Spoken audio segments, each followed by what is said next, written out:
Now welcome to another lightning response video, where this time the question was a longer one, but comes to us from Zach Vecker, who asked, "Hey Thor, I have noticed a trend in the writing of these Star Wars shows, and I think Ahsoka was one of the biggest perpetrators. It seems to me that this era of Disney Plus Star Wars, and or not included, has been avoiding a lot of direct communication in its dialogue. To me it feels like they are artificially trying to manufacture mystery by being purposefully vague in their conversations, and withholding information that characters should already know or have no reason not to share, and I think this is fundamental to why these shows feel incomplete in a sense. I'll provide you with a few examples: Boba Fett's very generalized motivations for wanting to be a crime lord and subsequently honorable, Anakin only talking about a very non-relevant lesson to Ahsoka when they could have addressed actual issues in the show, Ahsoka being needlessly cryptic with Sabine when they should have had a few healthy conversations like adults about their issues, and Baylan not revealing his real goal to Shin, only to abandon her after she commits herself to what I think she just assumed his goal was, etc. There are others, but I think this will go on too long otherwise. Basically, I feel that the dialogue is afraid to address anyone's motivations too directly for some reason, and because of that, characters are seemingly behaving irrationally and causing issues that could be avoided if they were to actually communicate with one another. It's like the writers are so fearful of exposition, whether it be because they fear they will confine themselves to certain aspects that they aren't committed to, that they are under the impression that exposition is bad for some reason, or because they want to artificially build tension by withholding known information from the audience and have to withhold it from characters too. I'm worried I didn't explain it perfectly here, but I would like to know if you see this too and what your thoughts are." And no, you explained that very well, and I think I know exactly what you're talking about, and I've even kind of touched on it a little bit here and there in a few videos, though maybe not so directly. Anyway, I don't think it's exactly a fear of exposition, even though, unless you're anime where you can just have almost an entire episode of pure exposition from time to time and no one really bats an eye. But otherwise, the idea is, of course, that you're supposed to always show and not tell. Which, yeah, is a good rule. I don't think anyone's going to argue that it's not better to essentially experience the story through the characters over the characters telling you what's going on all the time and why. Though sure, some degree of exposition is almost inevitable in virtually any story, but especially in something like Star Wars, where the fundamental rules of the galaxy are different from our own, you're going to have to explain some stuff from time to time just so the audience gets how these things even are supposed to work. Though you of course still want to mask it the best you can, you still don't want to do it in a way where it feels like the character is talking directly to the audience just to get them up to speed or so they can understand something. That said, I don't think the issue is the fear of giving too much exposition that is sometimes plaguing these Disney Star Wars shows, as much as you were right with your other kind of guess or thought, that things are left intentionally vague or mysterious in order to artificially build tension. It seems like sometimes characters just don't say something, or they somehow don't know something that they really should or would in a situation just to, again, add to the air of mystery. An example I'll give would be Din Djarin not knowing what the Jedi are, even though he's a Mandalorian, and you'd really think at some point he would have heard of the Jedi from other Mandalorians. I mean, he seems to know a lot about their traditions, quite obviously, and he takes them very, very seriously. He takes their culture very seriously, yet he seems to have no clue about their history, especially their history against the Jedi. He also didn't seem to ever hear about them being the generals of the Republic in a galaxy-wide conflict not all that long ago, only 30 years. One that they, the Jedi, were basically blamed for nearly killing the Chancellor at the end of the war, and then all but allowed him, Palpatine, to turn the Republic into an empire. They should be pretty famous for that. And so you'd really think almost anyone, even remotely in the know, like a bounty hunter would have heard all of that and know the basic details of the Clone Wars. And speaking of being a bounty hunter, one of the best in the galaxy I think we are led to assume Din Djarin is, and one who's been doing this for a while, it's also implied. But he never, during the Galactic Civil War, he never saw a bounty come up for Luke Skywalker? Wasn't he basically the most wanted man in the galaxy for a while there? I mean, he blew up the Death Star after all. That alone would have his name everywhere, you'd think. Not to mention any other Jedi would also have been a target for bounty hunters. And though, sure, there may be a good reason for his ignorance, and people usually like to go with it's a really big galaxy.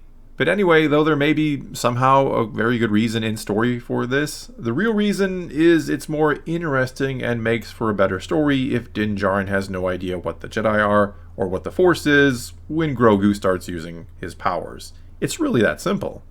Basically, all these things are done or ignored for the sake of making the story better in the moment, in their opinion anyway, rather than being, well, completely logical or consistent with what we know from elsewhere. Which goes along with what I talked about in yesterday's video with Dave Filoni and his views on continuity, which all boils down to they don't really care about it as much as we fans certainly do. Again, they only care about the story in the moment and doing whatever they have to or want to in order to make them work. Even though, as I've argued before, continuity is story. If you don't have a series of events where one thing logically happens after another, where things are consistent and don't contradict each other, then you don't have a story. You just have random events pieced together in an effort to, I guess, look cool or elicit an emotional response despite the lack of coherency behind the events. And if that's your approach, if you're just trying to get things to work in the moment and not really so worried about lining up with the bigger picture or the bigger story that's been around for, well, 45 years now, well, of course, the best way to make it work is to simply avoid certain things in an effort to build tension. Which was something, building tension, that the Ahsoka series in particular was kind of bad at for a couple reasons. Chief among them, I'd say, being, well, we knew with almost absolute certainty that none of the main characters were going to die, right? And no, it's not like fear of death is the only way to build tension with a character. We also knew, again with a good degree of certainty, that Thrawn was going to get the win and go home in the end. We kind of figure he's the main antagonist of this whole time period and will be our big bad guy in the upcoming film. That will be the kind of culmination of all these Disney Plus Mandoverse shows. And so when you keep all that in mind, it almost feels like the entire point of a character like Baylan, why you include him, was to, well sure, give us some cool saber duels, to give Ahsoka someone to fight besides Morok and Morgan at the end, but it was to give us something to be intrigued by when nothing else in the show was going to be, well, maybe capable of that based off their self-imposed kind of limitations, mainly their inability to kill off one of our heroes or to figure out a way to do something truly interesting with them, or to fully deliver on it, maybe I should say, because there was a foundation for tension between at least Sabine and Ezra that just got ignored entirely. But anyway, though, yeah, I have argued and made videos about Baylan and why I liked him and why I was intrigued by him and why I hope they continue his story despite the unfortunate passing of Ray Stevenson, whose performance sold the character and then some. I hope Season 2 of the Ahsoka series, should it get made, takes place almost entirely in this other galaxy and covers this story with Baylan, Shin, and Ahsoka being stranded there. But anyway, as I was saying, though yeah, I was intrigued by Baylan, I can recognize that the intrigue comes primarily from, again, the performance of Ray Stevenson, no doubt, but also just the very, very intentionally vague story we got with him. Everything he kept kind of alluding to along the way without ever really going into it with Shin, which just, yeah, it does feel a bit odd that he never tells her what's going on and almost kind of just drags her to another galaxy for no reason.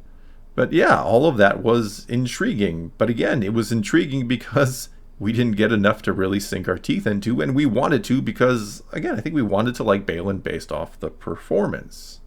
And so to get back to the question a bit and to close this one out, yeah, I do think they try to build tension by simply withholding things, or turning non-mysteries into mysteries, or having characters conveniently not know things that they really should. I hate to say it because there's few things I want to see more than Filoni and Star Wars succeed, but this is not good writing. It may be fun and enjoyable for you to watch, you may love it, and I think that's great, and mind you, I don't hate it either. This isn't a binary choice where I must either hate everything about it or love it without question. Instead, I like some things and have serious questions about others. And as I've tried to explain so many times before, but me pointing out what I don't like is not because I hate it, but because I want to love it, because I see potential there that isn't executed on, and that's disappointing. It's as simple as that. But yeah, this is just them writing stories in the moment and hoping you either don't realize or care about how much they make sense or don't make sense in the bigger picture. They hope you don't realize that some of these characters should know more than they do, which, as I argued in yesterday's video, makes no sense because fans love the bigger picture. I'm not a Star Wars fan because I love random stories set in another galaxy. I'm a Star Wars fan because I love the story of the other galaxy. But that doesn't seem to be what they really want to give us, and for the life of me, I don't know why. Well, that's all I got for you this time. Now it's your turn to take to the comments below and tell me what you think. Do you agree that things seem to be intentionally vague in order to create some tension and to make them interesting in the moment and the big picture be damned? Or am I wrong and this is truly some grade A writing all around? Whatever you think, leave those comments below. Let's talk some Star Wars, and until next time, thanks for watching.